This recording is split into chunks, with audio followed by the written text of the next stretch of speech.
Sir, Kulgaon Badlapur नगर परिषदेमध्ये सकाळी एक सभा जी आहे ती पार पडली आणि त्यानंतर तुफान गोंधळ बघायला मिळाला. तुम्ही सभेदरम्यान अचानक उठून बाहेर आला होता. नेमकं काय झालं होतं, काय सांगाल, काय माहिती द्याल?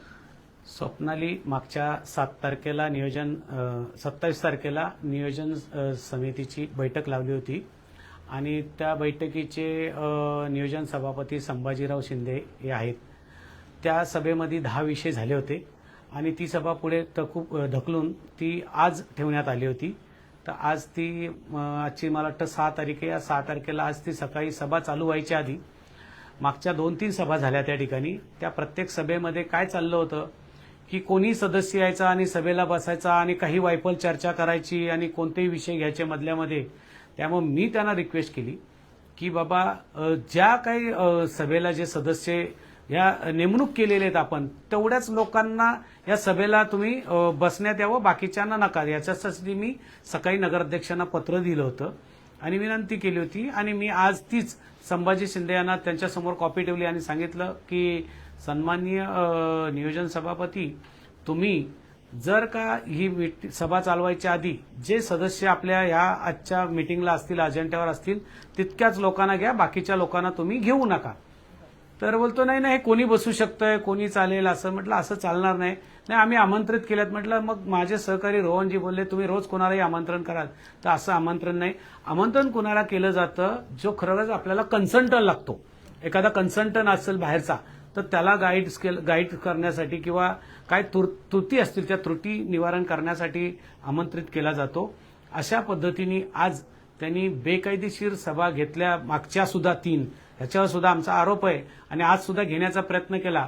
म्हणून ही सभा तुषार बिंबालकर असेल, रोहनजी पाटील, मी होतो, आम्ही बायकॉट केले. आमचे 2 सदस्य त्या ठिकाणी उपस्थित नव्हते आणि सभेचा कोरमही पूर्ण नव्हता. तरी मला माहिती मिळाली ही सभा जर चालवली तर मी ह्या सभेच्या विरोधात कलेक्टर ऑफिसला मी आजच तक्रार केलेली आहे आणि कलेक्टरांना फॅक्स करून पाठवलंय. अशा बेकायदेशीर जर सभा होणार असतील तर आम्ही यापुढे होऊ देणार नाही. काय वाटतं, जर अशा सभा झाल्या तर जे काही मधल्या ज्या गोष्टी आहेत नगरपालिकेच्या ज्याच्यावरती फक्त कमिटीने विचार केला पाहिजे, त्या गोष्टी देखील बाहेर येतील का? 100% येतील. आमचं प्रोटोकॉल कसं असतं, एखाद्या सभेसाठी जे सभासद नेमणून दिले, तुम्ही नेमणूक का केली सभासदांची? नव्हती करायची. सर्वांना बोलवायचं होतं तुम्ही. मग आणि ज्या सभेला जितके विषय घ्यायचे असतात, रोहनजींनी सगळी सविस्तर माहिती दिली की एखाद्या ज्या छोट्या नियोजनाच्या सभा असतात एक 10 ते 15 विषय घेतले पाहिजेत. तुम्ही 30-30 विषय घेतायत.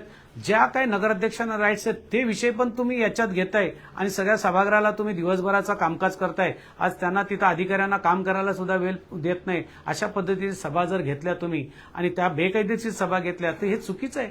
तुम्ही नगरपालिकेला काय समजताय? नगरपालिकेला थोडासा त्यांनाही कामकाज करण्याला वेळ द्या ना.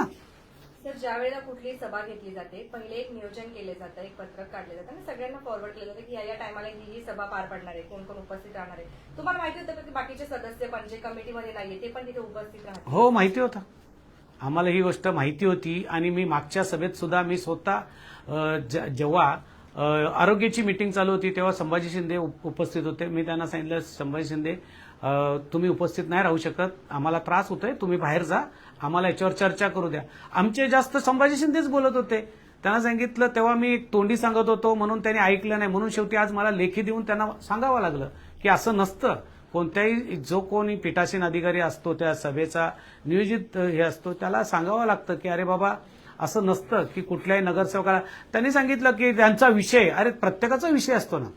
कोण नगरसेवक जे निवडून आले त्याचा विषय नाही आणि तसा जर विषय असेल तर त्या नगरसेवकाने आपला सहकारी जो असतो त्याला पत्र लिहायचं असतं, त्याचे विषय तिथं मांडायचे असतात. त्या मीटिंगमध्ये त्या आयत्या वेळेसचे मीटिंग असते, विषय असतात तर ते त्याच्यात घ्यायचे असतात. पण असं नाही की त्या सदस्यांनी येऊन तिथं बसायचं असतं. आता थोड्या वेळापूर्वी त्यांच्याशी देखील आमची चर्चा झाली तर त्यांनी सांगितलं की कोणीही जे आहे त्या सभेला उपस्थित राहू शकतं.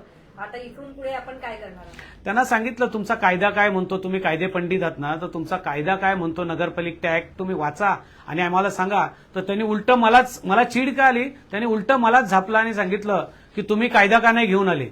म्हटलं मग मी नुसतं पत्र दिलंय तुम्हाला, मी सूचना केली, तो तुम्ही मलाच सांगता कायदा घेऊन नाही आले.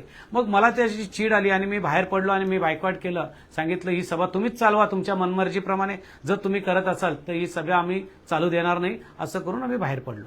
काय करणार आहात आता इथून पुढे? पुढच्या ज्या सभा त्यांना उपस्थित राहणार आहात की नेमकं काय करणार आहात? सभेला उपस्थित राहू. जर ते अशा मनमानी सभा चालवणार असेल तर त्या सभा आम्ही होऊ देणार नाही.